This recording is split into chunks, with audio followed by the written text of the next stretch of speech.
નમસ્કાર, આપ જોઈ રહ્યા છો પ્લેગ્રાઉન્ડ ધ સ્પોર્ટ્સ શો અને હું છું જય શર્મા. તો રાંચીના મેદાન પર રોહિત શર્મા અને વિરાટ કોહલીએ ધમાલ મચાવી દી. સૌ કોઈ દંગ રહી ગયા આ પાર્ટનરશિપ અને બેટિંગ જોઈને. વન ડે નહીં પણ T20 મેચ ચાલી રહી હોય તેવી ફિલિંગ આવી. તો રોહિતે પણ પોતાના વન ડે કરિયરની સદી ફટકારીને સચિન તેંડુલકરનો રેકોર્ડ તોડ્યો. જોરદાર રોમાંચક મેચ રહી અને આ મેચને રેકોર્ડ તોડવામાં 2 રેકોર્ડો બન્યા.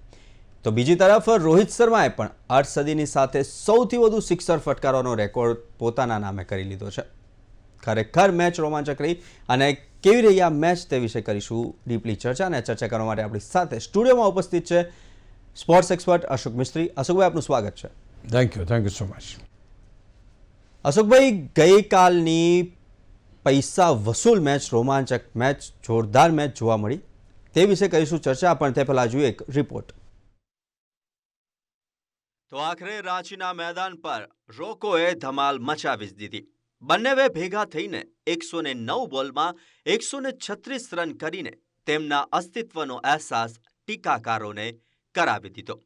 રોહિત અને વિરાટની રમત એટલી જોરદાર હતી કે વન ડેના બદલે T20 જોતા હોય તેમ લાગ્યું. ખેર, વિરાટ કોહલીએ પોતાના જીવનની 83મી સદી ફટકારી અને આ સાથે જ એક ફોર્મેટમાં સૌથી વધુ સદી કરવાનો સચિન તેંડુલકરનો રેકોર્ડ તોડીને હવે નંબર 1 બની ગયો છે. જો કે ઓવરઓલ સદીમાં તે બીજા ક્રમે છે. રોહિત શર્માએ પણ અર્ધ સદી ફટકારીને સૌથી વધુ સિક્સર્સ ફટકારનાર બેટર પણ બની ગયો.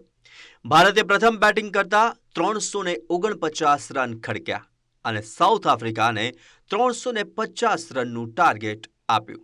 પણ શરૂઆતની 3 વિકેટો જલ્દી ગુમાવ્યા બાદ સાઉથ આફ્રિકાએ કમબેક કર્યું અને બ્રિજ્સકે, યેન્સન અને બોસની લડાયક અર્ધસદીએ મેચને રોમાંચક બનાવી દીધી. એક તબક્કે સાઉથ આફ્રિકા મજબૂત સ્થિતિમાં પણ લાગ્યું, પણ 18, 19 અને 20મી ઓવરમાં જોઈતા રન બન્યા નહીં અને વિકેટો પણ પડી ગઈ અને મેચમાં લોકોના પૈસા વસૂલ પણ થઈ ગયા. અશોકભાઈ, તો દર્શકોના પૈસા વસૂલ થાય તેવી મેચ હતી.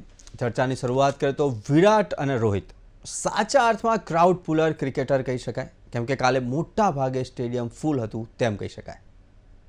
એમાં તો કોઈ બેમત નથી, કારણ કે જે રીતે વિરાટ કોહલીનું વ્યક્તિત્વ છે, જે રીતે રોહિત શર્માનું વ્યક્તિત્વ છે, they are the legends, they are the masters. Sunil ગાવસ્કરે આજે એક સ્ટેટમેન્ટ આપ્યું છે કે વિરાટ કોહલી એ સચિન તેંડુલકર કરતાં પણ વધારે બહેતર વન ડે ખેલાડી છે. This is very big thing. એવું નથી કે સચિન તેંડુલકરનું રિસ્પેક્ટ નથી, but the way he is playing, the way Virat Kohli is playing, the style in which he plays, it is something different. Sachin Tendulkar has got a style of his own, a great style, and this is aggressive style. So people wanted to see this aggressive style of him, The shots, cover drive રમે તો તમને એમ લાગે કે યાર આ 2 ખેલાડીઓ જોતા રહી ગયા અને વચ્ચેથી બોલ નીકળી ગયો. So it is something to do with the grace, અને એ આક્રમકતાની સાથે એ સ્ટાઇલથી એનું સેલિબ્રેશન તમે જુઓ, જાણે એને કંઈ બહુ મોટું એ કર્યું એ પ્રમાણે જબરજસ્ત એની જમ્પિંગ જુઓ તમે, એને એમ લાગે આપણને. So the cricketer who lives cricket in everything, wicket પડે તો પણ તમે જુઓ એ જ કૂદશે પહેલાં. તો reaction of cricket for each and every activity happening on the ground, એ એની સાથે લઈને ફરે એવો ક્રિકેટર એ વિરાટ કોહલી છે. He lives cricket, I mean he enjoys cricket. તો આ એક વસ્તુ જે છે જે લોકોને જોવા માટેની મજા આવે. અને ઇટ વોઝ અ ફેક્ટ કે રોહિત શર્મા અને વિરાટ કોહલી બંને રમવાના હતા. ટિકિટો પણ ફૂલ હતી. 38-39 હજાર પ્રેક્ષકો ગઈકાલે પ્રેઝન્ટ હતા.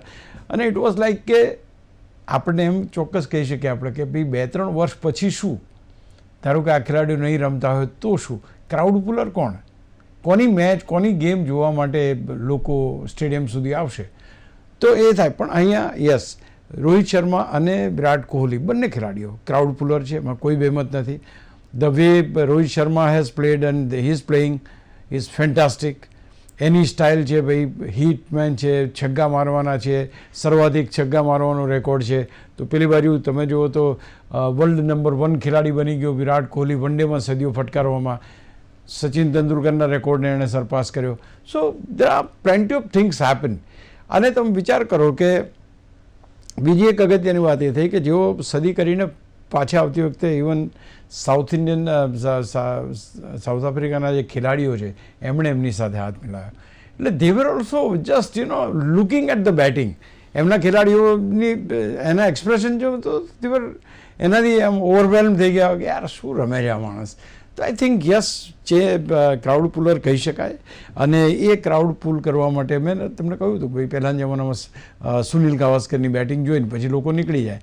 પછી સચિન તેંડુલકરનો એરા આવ્યો, એની અંદર પછી એવું થયું કે ભાઈ સચિન આઉટ થાય એટલે પછી નીકળી જવાનું. પછી વિરાટ કોહલી, રોહિત શર્મા આવ્યા, MS ધોની આવ્યા, કપિલ દેવ આવ્યા. દેર આર પ્લેન્ટી ઓફ પીપલ કેમ એન્ડ દે પરફોર્મ દેર. પણ તે છતાંય જે સ્ટાઇલમાં વિરાટ કોહલી રમી રહ્યા છે અને જે સ્ટાઇલમાં રોહિત શર્મા રમી રહ્યા છે, he is not bothered about century and all that, but this man is carving the centuries. એટલે એ ક્યાંક ને ક્યાંક ક્રાઉડ પુલર તરીકે તમારા બંને ખેલાડીઓને ગણવા પડે. જ્યાં સુધી એ લોકો મેદાન ઉપર ઉતરશે ત્યાં સુધી ક્રિકેટની જે ગરિમા છે, ક્રિકેટનું જે આક્રમક ક્રિકેટની જે પરિભાષા છે એ અલગ. આ તો વન ડે હતી, તો T20ની જેમ એ લોકોએ પાર્ટનરશિપ કરી. સો દે લવ પ્લેઇંગ ધીસ ગેમ. અને એ જે રમત રમે છે એ લોકોને બહુ ગમે છે. અને એટલા માટે વિરાટ કોહલીની હરેક સ્ટાઇલ ઉપર લોકો ફિદા છે, લોકો આફરીન છે. અને that is how you can say that yes they are the real crowd પુલર્સ.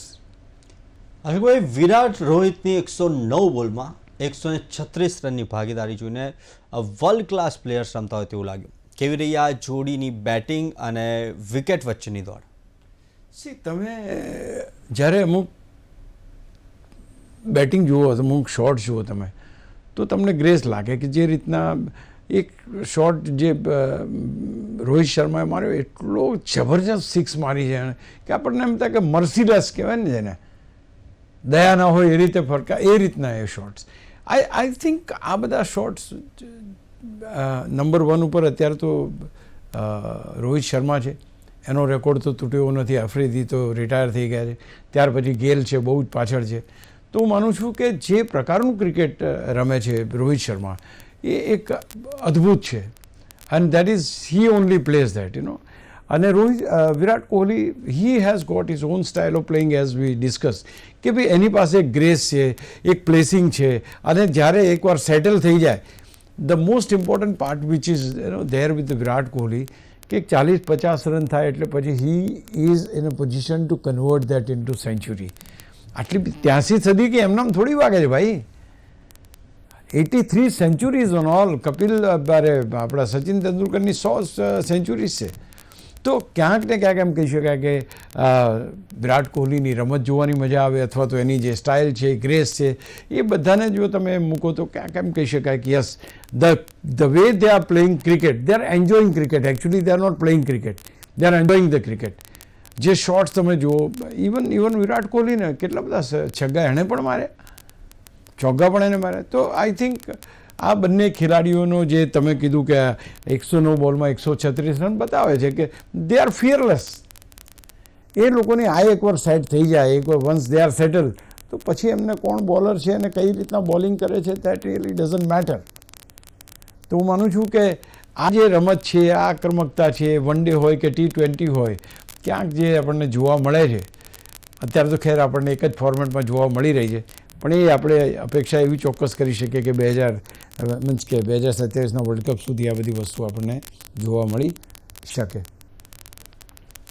વિરાટ કોહલીની સદી કેટલી ભવ્ય, રોમાંચક મેચ જોવા મળી, કેટલાક રેકોર્ડ્સ બ્રેકિંગ અને કેટલીક દર્શનીય. અને વિરાટની વાત કરીએ, આપણે શોર્ટ્સની પણ હમણાં વાત કરીએ, તો વિરાટના શોર્ટ્સની એલિગન્સ કેટલી ભવ્ય અને કેટલું ક્રિકેટ બાકી છે આ ખેલાડીમાં આવે?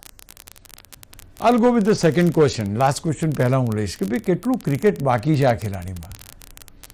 You must have noticed that the most fit player was Virat Kohli on the ground. એની તમે સ્ફૂર્તિ જુઓ, એના રિફ્લેક્સિસ જુઓ, એનું દોડવાનું જુઓ, એની ફિલ્ડિંગ કરવાની સ્ટાઇલ જુઓ. he was absolutely 200% fit to play any sort of cricket for another 3 to 4 years. So, cricket તો એનામાં ઘણું બધું બાકી છે. હવે સવાલ એ છે કે ભાઈ ભારતને એનું ક્રિકેટ ક્યાં સુધી જોઈએ છે? અમુક વિખવાદો છે, અમુક વિવાદો છે. આ બધા વિવાદો ટીમથી ઉપર કેમ નથી જતા કે ભાઈ ટીમ પહેલાં ચલો, thy need is greater than mine. કદાચ ક્યાંક કોઈક જગ્યાએ કોઈ વસ્તુ બની છે પણ ઓકે, રમત માટે આ બધા ખેલાડીઓ જરૂરી છે. એક તમે કોઈની સાથે મતભેદ થયો એટલે તમે કહો કે ના આ ખેલાડી મારે ના જોઈએ, આ ખેલાડી મારે ના જોઈએ, એ હું નથી માનતો કે એ ક્રિકેટની પરિભાષામાં બહુ સારી વસ્તુ કહેવાય.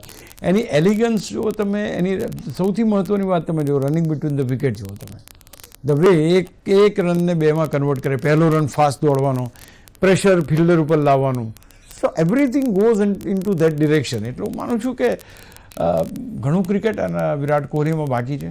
આટલી 82-83મી સદી ફટકારી, જેમ કીધું 52-53 સેન્ચુરી, એની સચિન તેંડુલકરનો રેકોર્ડ પણ એને બ્રેક કર્યો. સૌથી વધારે હાફ સેન્ચુરી, સૌથી વધારે રમવાની વાત હોય તો આઈ થિંક વિરાટ કોહલી, રોહિત શર્મા, આ બધા ખેલાડીઓએ ઘણું બધું કર્યું છે. બટ ઇવન રોહિત અને વિરાટ બંનેને હું વાત કરીશ, પણ તે છતાંય જે ફિટનેસ વિરાટ કોહલી પાસે છે, I think he is amazing. અને એટલા માટે એને લેજન્ડ કહેવાય, ઓલ ટાઈમ ગ્રેટ જેને કહેવામાં આવે, જેવા ખેલાડીમાં આ ખેલાડીની ગણના ચોક્કસ થઈ શકે. હસુભાઈ, હવે ભારતે ખડકેલા સ્કોરની વાત કરીએ તો 349 રનનો સ્કોર અને 350નું ટાર્ગેટ. સાઉથ આફ્રિકા માટે કેટલું અઘરું લાગ્યું અને કેવી રહી ભારતની બોલિંગ? તમે એક વસ્તુ બહુ માર્ક કરવી પડશે કે because this is not something which you can, south આફ્રિકાને તમે લાઇટલી લઈ શકો ટીમ નથી. That's very important. તમે વિચાર કરો કે શરૂઆતની 3 વિકેટ હર્ષિતે જોરદાર બોલિંગ કરી અને જે રીતે વિકેટ પડી, હર્ષદીપને વિકેટ મળી, દેટ વોઝ ફેન્ટાસ્ટિક. આપણે એમ લાગતું હતું કે યાર આ તો 70-75માં મામલો સમેટાઈ જશે. But they fought like anything. એના 3 જે ખેલાડીઓ છે, એ ખેલાડીઓ એટલું જબરજસ્ત રમ્યા છે કે એના હિસાબે બોસ કરીને જે છે, કે યેન્સન છે, કે જે ક્રિટ્સ છે, દરેકે હાફ સેન્ચુરી ફટકારી અને એની સાથે સાથે ક્યાંક ને ક્યાંક ટીમનો સ્કોર એવી જગ્યાએ લાવી દીધો કે જ્યાં આગળ તમને જીત બહુ નજીક આવે. એ તો બરાબર વાત છે કે 47, 49 ને 50 એ 3-4 ઓવર્સની અંદર વિકેટો પડી અને રન્સ બન્યા નહીં. અધરવાઇઝ આ મેચ પણ બહુ જ કટોકટીવાળી થઈ જાય. તમે જો 17 રનથી જ મેચ જીત્યા છે. ફાઇટ બેક કરે એવી ટીમ છે, ફાઇટ બેક કરશે, એમાં કોઈ બેમત નથી. આ વખતે તો બરાબર રોહિત શર્મા અને વિરાટ કોહલી જોરદાર રમ્યા, સ્કોર મોટો થયો, પણ આ ટીમને 350નો સ્કોર આપો તો આ ટીમને ઓછો પડશે નહીં. એમની 3 વિકેટો જલ્દી પડી ગઈ, એટલા માટે આ ટીમ બેકફૂટ ઉપર ગઈ.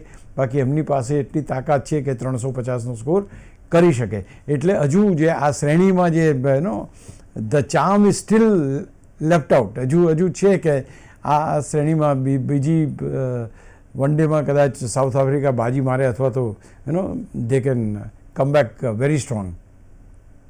અઝરભાઈ, શરૂઆતની જો વાત કરીએ તો શરૂઆતમાં 3 વિકેટો ગુમાવ્યા બાદ બ્રુસ્કે, યેન્સન અને બોસની ઇનિંગ કેવી ગણી શકાય? એ એક તબક્કે તો રોમાંચ આસમાન પર જોવા મળ્યો હતો અને ફાઇટ બેક કેવી જોવા મળી?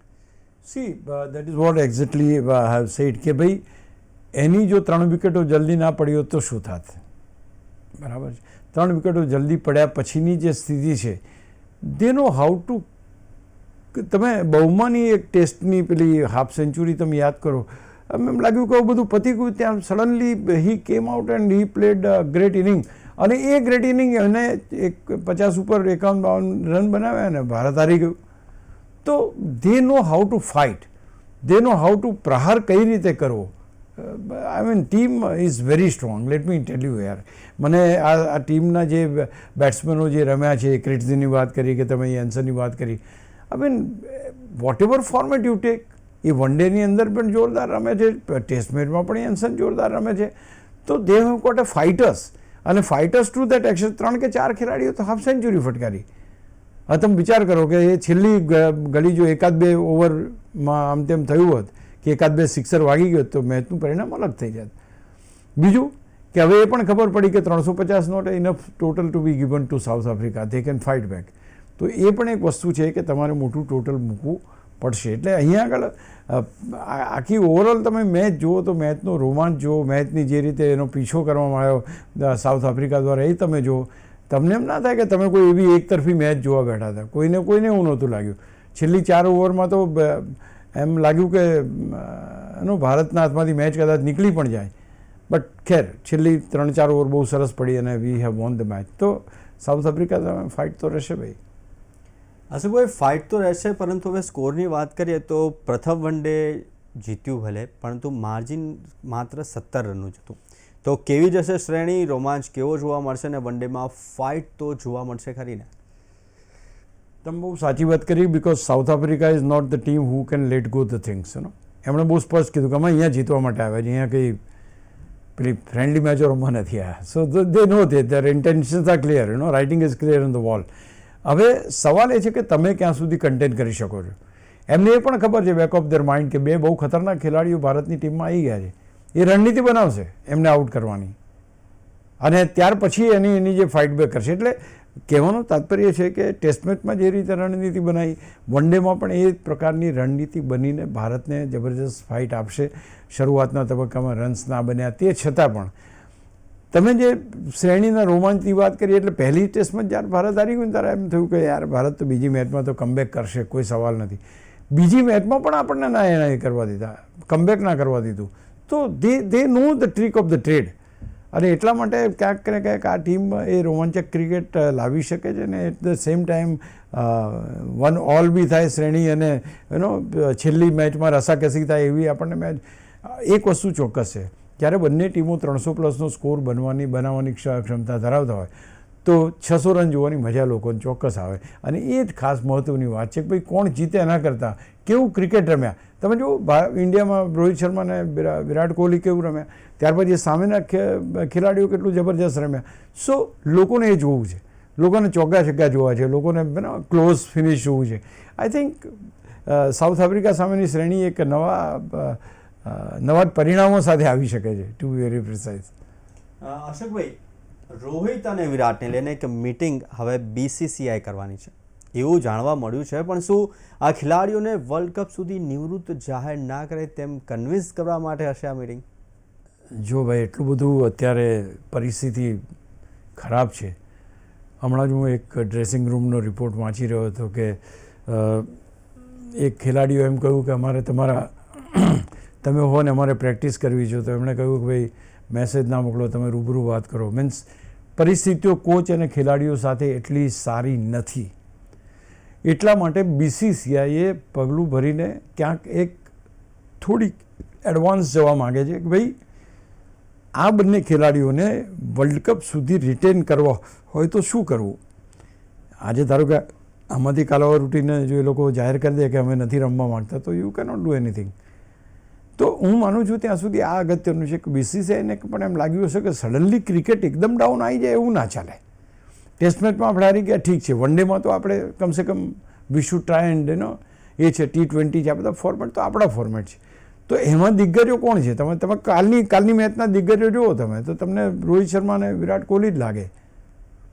તો કહેવાનું તાત્પર્ય છે કે ભાઈ તમારે જો વન ડે અને T20 આ બંને ટીમોમાં ક્યાંક સારું પ્રદર્શન કરવું હોય તો રોહિત શર્મા અને વિરાટ કોહલી હજુ 2 વર્ષ રમી શકે એમ છે. તો why shouldn't they be given a chance. એટલે કદાચ કોઈ એવો પ્લાન આવે કે ભાઈ એમને એવી કન્વિન્સ કરવામાં આવે કે વર્લ્ડ કપ સુધી તમે રમો, જેથી કરીને ભારતનું એક સપનું છે કે ભાઈ ચલો વર્લ્ડ કપ જીતો. T20 જીતી લીધું, ચેમ્પિયન્સ ટ્રોફી આપણે સારી રીતે કરી, તો એ કદાચ આ પણ મોટો વર્લ્ડ કપ કહેવાય, એને જીતવામાં સફળતા મળે. તો BCCI is really serious on this, કારણ કે ઘણી બધી ચર્ચાઓ ચાલે છે, ઘણા બધા રિપોર્ટ્સ આવે છે, ઘણું બધું સોશિયલ મીડિયા ઉપર સ્પેક્યુલેશન્સ ચાલે છે. પણ આપણે એ જ ઈચ્છીએ કે આ 2 ખેલાડીઓ એ વર્લ્ડ કપ સુધી રમે. અશોકભાઈ, આખી મેચ કાલે બહુ ટાઈમ પછી લોકોને જોવા મળી કે રોમાંચક મેચ. તો આખા મેચની અંદર આપની એવી કયા પોઈન્ટ્સ કે જે તમને ખૂબ ગમ્યા, અને એ કયા શોટ્સ અને કઈ એ મુમેન્ટ? નહીં, વિરાટ કોહલીની રમત તમે જુઓ તો તમને એમાં ગ્રેસ જોવા મળે. એઝ આઈ ટોલ્ડ યુ, આટલી બધી સેન્ચુરીઝ એણે મારી છે. એટલે સૌથી પહેલાં તો યુવા ખેલાડીઓ જે છે એ યુવા ખેલાડીઓએ ક્યાંક ને ક્યાંક એ સમજવું પડશે કે how you can convert your 20 into 40, 40 into 50, 50 into 100. આ જે કન્વર્ઝન છે એ કન્વર્ઝન રેશિયો તમે અત્યારના ખેલાડીઓમાં જુઓ તો ઘણો જ ઓછો આપણને જોવા મળે છે. એટલે એ કન્વર્ઝન રેશિયો જે છે એ કન્વર્ઝન રેશિયો દરેક ખેલાડી વધારે અને once they cross the 25 to 30 runs, આપણે હમણાં રોહિત આપણે યશસ્વી જયસ્વાલના કિસ્સામાં એવું જોયું કે 25-30 રન બનાવે છે પણ પછી ગેટ્સ આઉટ. એ છે રાહુલ છે. તો આ બધા ખેલાડીઓ ક્યાંક ને ક્યાંક they have to take lessons from this and ensure કે ભાઈ કઈ રીતે એ 25ને 50માં 50માં 75માં 75માં સદીમાં કન્વર્ટ કરે છે. I think that is the lovely thing which Virat Kohli is doing. Rohit Sharma અને વિરાટ કોહલી બંને રમ્યા એ બી જોરદાર, અને વિરાટ કોહલી પાસેથી આ ઘણું બધું શીખવાનું છે એ યુવા ખેલાડીઓ જે રમી રહ્યા છે એમના માટે. તો આથી આજે પ્લેગ્રાઉન્ડમાં કિંગ કોહલી પર ચર્ચા, અને આ ચર્ચા કરવા માટે આપણી સાથે સ્ટુડિયોમાં અશોકભાઈ ઉપસ્થિત રહ્યા, તે બદલ ખૂબ ખૂબ આભાર. તો આવી જ રીતના દરેક સ્પોર્ટ્સ ઇવેન્ટ્સના પ્રિવ્યૂ, રિવ્યૂ, એનાલિસિસ અને ડિસ્કશન માટે જોતા રહો પ્લેગ્રાઉન્ડ ધ સ્પોર્ટ્સ શો. નમસ્કાર.